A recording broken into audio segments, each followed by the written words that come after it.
So, about 10 days ago, I got a call from Me Too, who said that I am assigning you the task of setting the stage for the discussion that we will have over the next 2 days.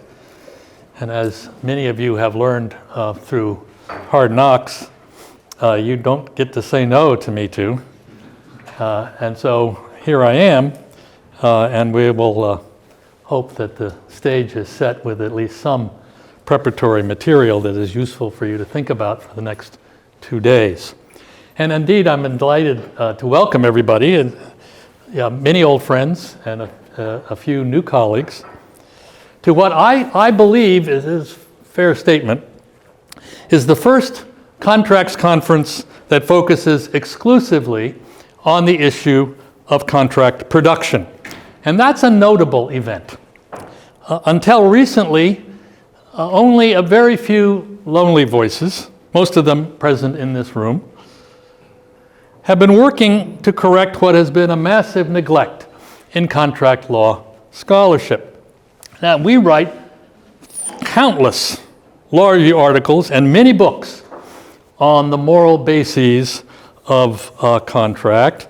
Greg has contributed at least a third of that number. We also refine insights gained from economics on the theory of incomplete contracts.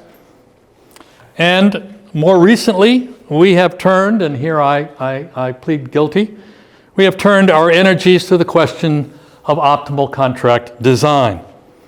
But largely lost in all of that literature is the fact that commercial contracts do not emerge fully formed from the mind of Zeus.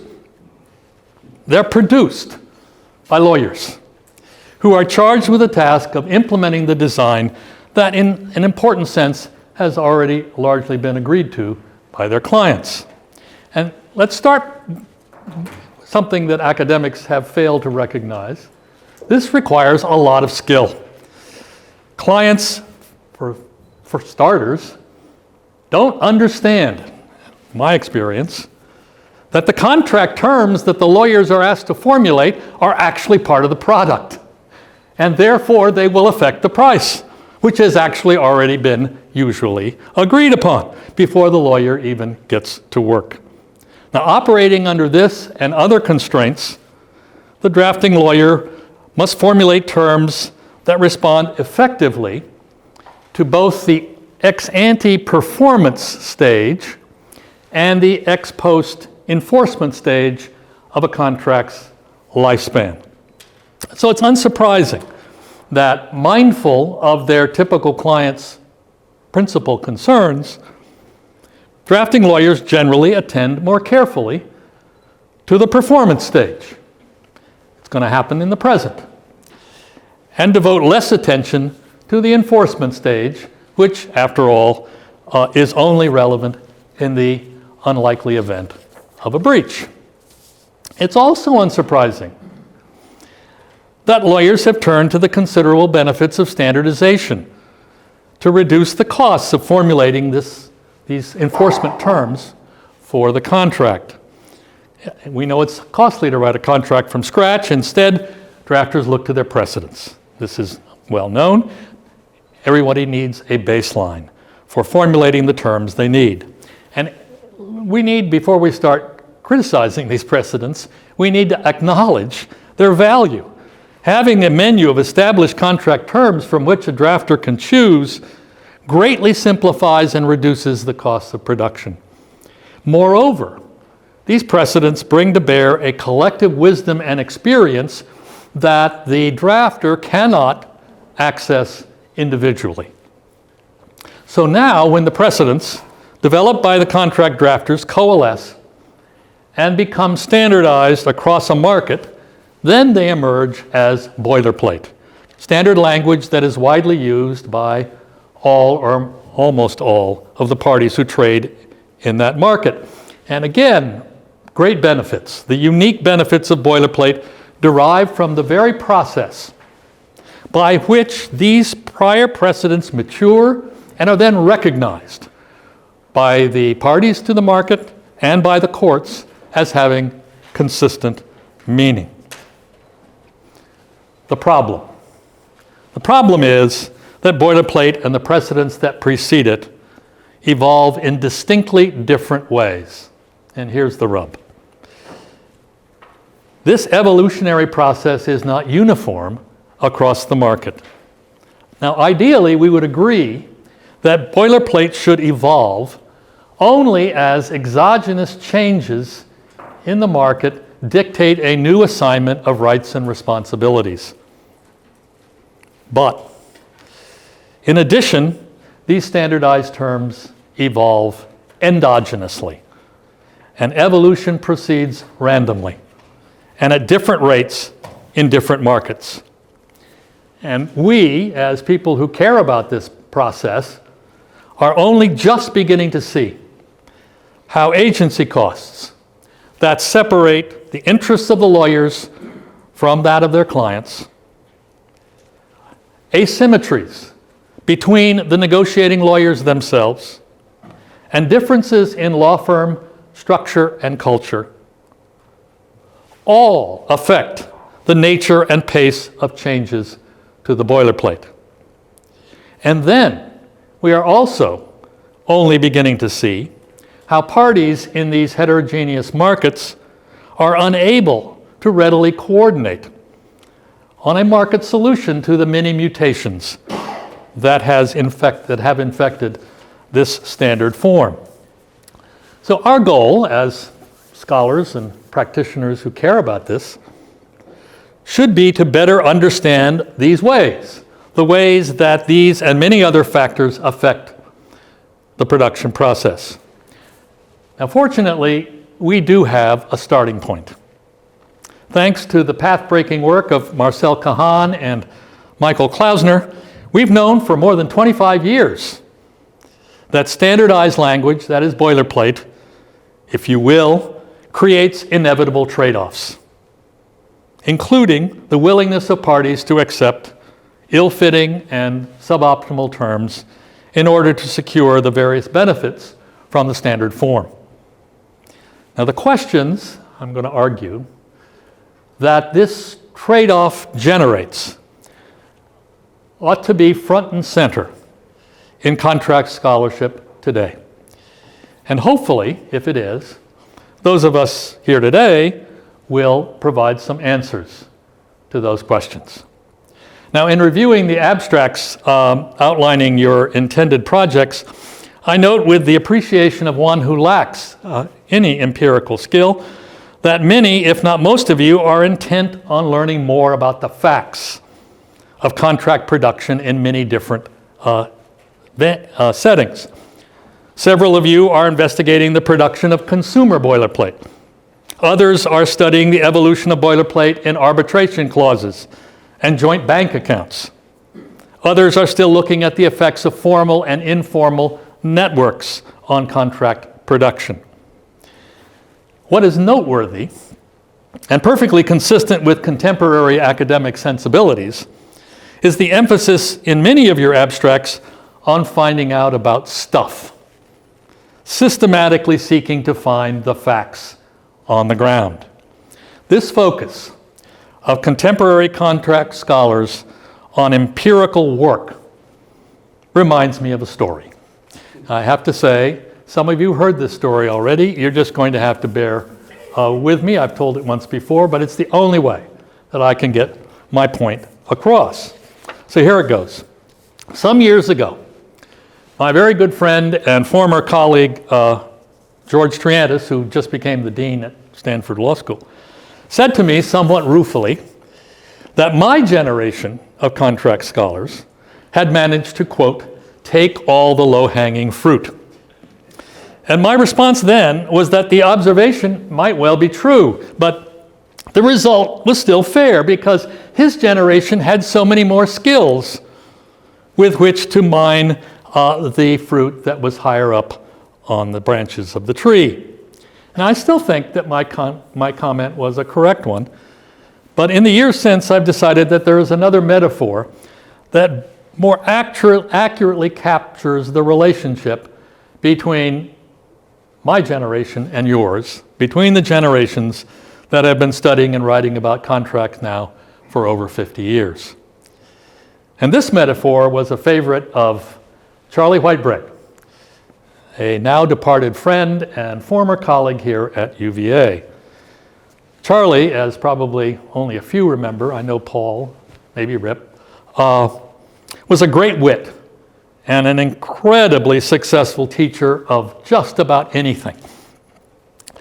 He used to travel around the country, I'm sure he was well compensated, giving sage advice to first-year law students at just about every law school as they approached their first set of exams. And there are, Charlie explained to this audience of rapt students, there are 3 types of law students. There's the A student, there's the B student, and there's the C student. Now, this would need to be updated in your classes today as the A+ student, the A student, and the A- student. Charlie then described the first-year courses as consisting of a dense forest, populated by many different kinds of trees.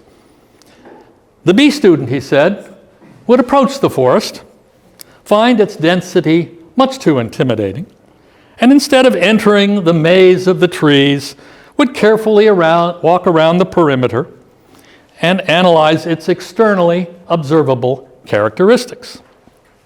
The C student would plunge blindly ahead into the forest without first examining the exterior and get hopelessly lost among the trees.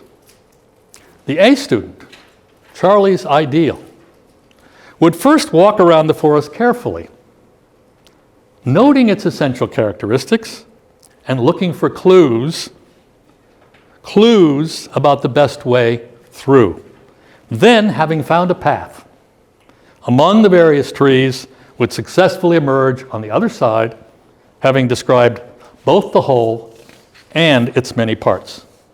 Now, adapting this metaphor to George's challenge, I'm going to start by admitting quite cheerfully that my generation of contract scholars, whose primary focus was to develop descriptive and interpretive theories of contract, were the eponymous B student in Charlie's story. The current generation of scholars, you, is equipped to do so much better than that. But the lesson of the story is clear. Before beginning to classify the trees, we must first find a good map to guide us through the forest.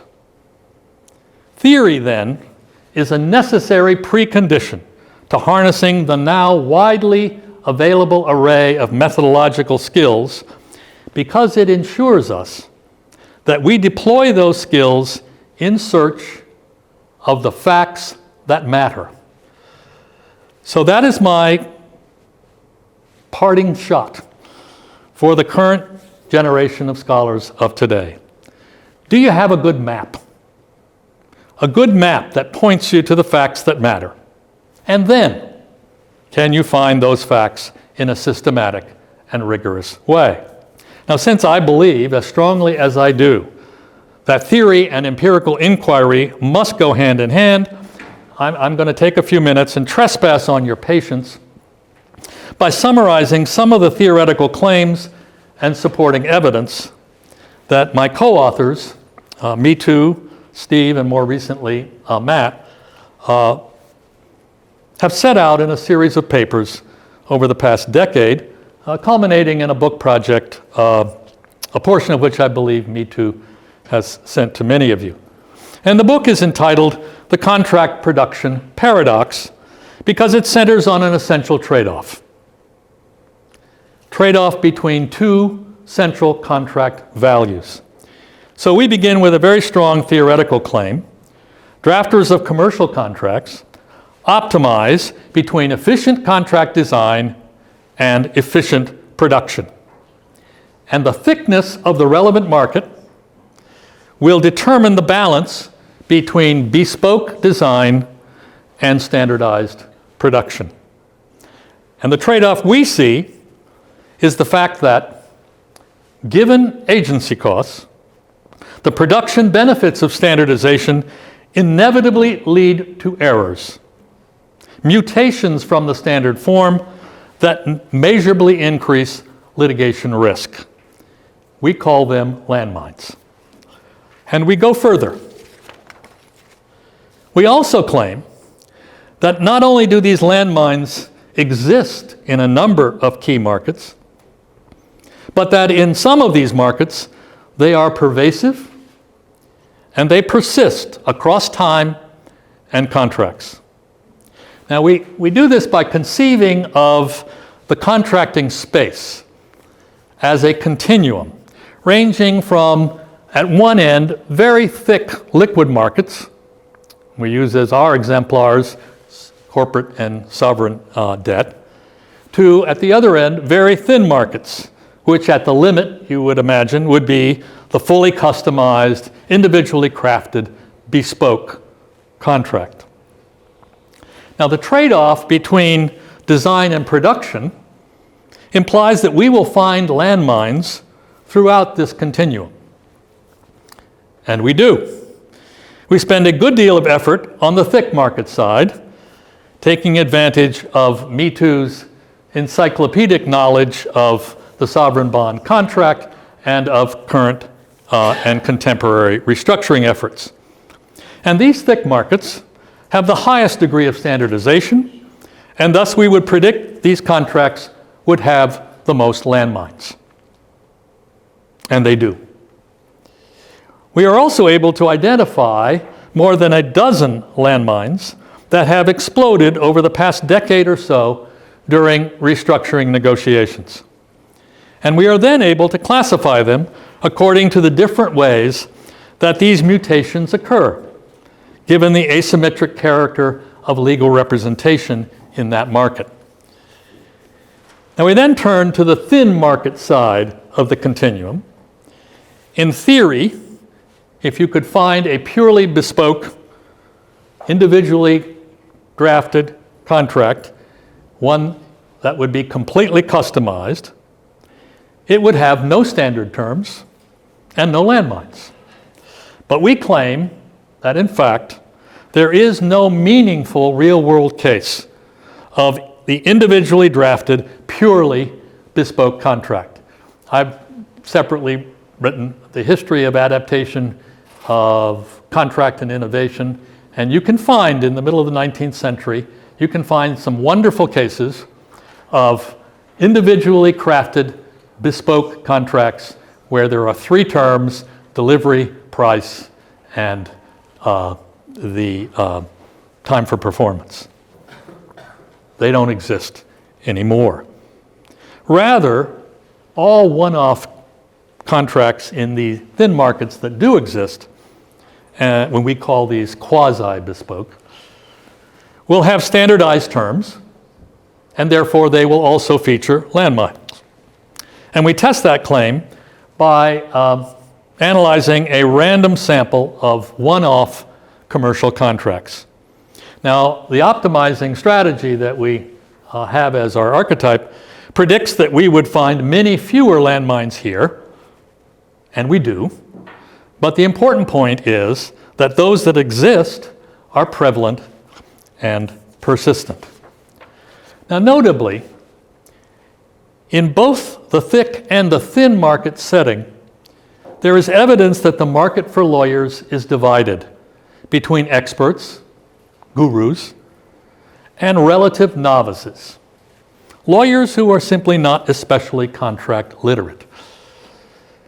This market structure, we believe, exacerbates the misaligned incentives separating the clients whose interests are primarily, if not exclusively, on design efficiency, and the lawyers whose interests require necessarily attention to the costs of production. Landmines result in part because these production costs are greater for novice lawyers than for the gurus. Now, having made the first bold claim, we make a second. Contracting parties all along this continuum have insufficient incentives to remove landmines individually. As a consequence, they face a significant collective action problem. And here we directly challenge the axiom of financial contracting made famous by Smith and Warner that harmful heuristics, like harmful mutations, will inevitably die out. And we offer several explanations for why Smith and Warner's axiom does not appear to withstand empirical inquiry. The first, as I just noted, is the critically important problem of lawyer agency costs. The second is the structure of the links between and among the lawyers in any given market. Landmines will persist. Despite the axioms of efficient contracting theory, in the absence of a means by which lawyers can coordinate on ways to identify and remove them. Now, somewhat paradoxically, perhaps, coordination over these best practices for avoiding landmines is very difficult to achieve at either end of our continuum. You have to think about it for a minute, but thick liquid markets lack an institutional structure to facilitate coordination among what is necessarily widely diverse interests in those markets. In a sense, in those markets, there are too many different, diverse parties to create a spider, it's our metaphor, for the web in the network. Thin markets, on the other hand, consist of parties that are, again, metaphorically, all alone on an island. Here, there are no other parties with whom to form a network for sharing information about landmines. We finally turn to the intermediate case of M&A contracting, particularly private equity deals, where we find a mixture of bespoke and standard terms.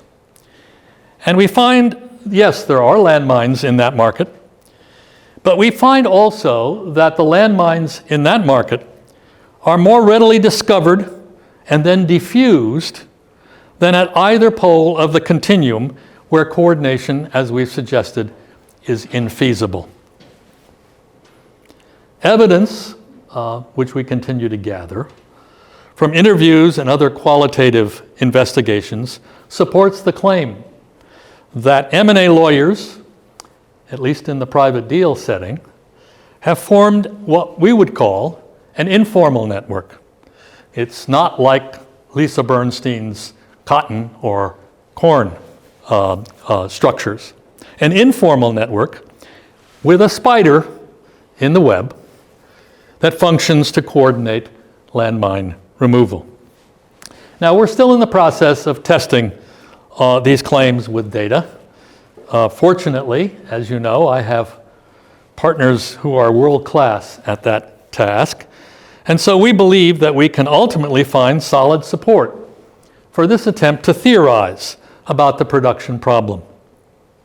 And importantly, if not, we can and will look for alternative theories. In any case, we hope that our discussions together for the next 2 days will sharpen your own work and offer you the hope that you can provide candid but perhaps gentle critiques of ours. And now, having indulged me, it is time for our first panel, and I turn over the mic to me, because I have to moderate the first panel.